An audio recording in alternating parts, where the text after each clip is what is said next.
அன்றைக்கு 21 நாள் ஃபாஸ்டிங் இருந்தான் தானியேல். 21 நாள் ஃபாஸ்டிங் இருந்ததுனால ஜெபம் கேட்கப்படலை. இன்றைக்கு நிறைய தானியல் ஜெபம் ஜெபிச்சுக்கிட்டு இருக்காங்க.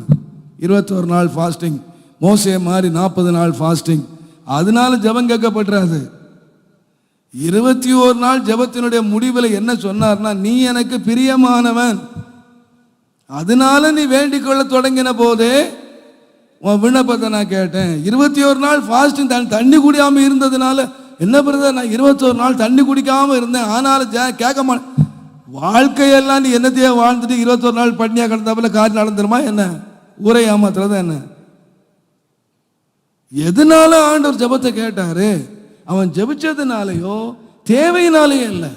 ஆண்டவர் கிளியரா சொல்றாரு, நீ மிகவும் வாசித்து பாருங்க தானியேலின் புஸ்தகம்.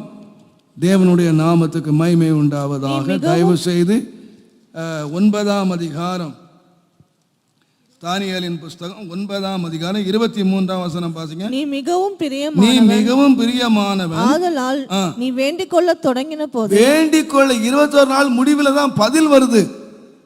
ஆனா என்றைக்கு பதில் வந்தாச்சுன்னு கேட்டீங்கன்னா, என்றைக்கு வாயை திறந்தா அன்றைக்கு பதில் வந்துருச்சு. ஏன் பதில் வந்துச்சு? நீ எனக்கு ரொம்ப பிரியமானவப்பா. வாழ்க்கையெல்லாம் பிரியம் இல்லாம வாழ்ந்துட்டு நம்ம விளம்பரம் பண்றதுக்கு ஜெபம் பண்ணாப்பெல்லாம் ஜெபத்துக்கு பதில் வந்துடாது, ஒரு நாளும் வராது.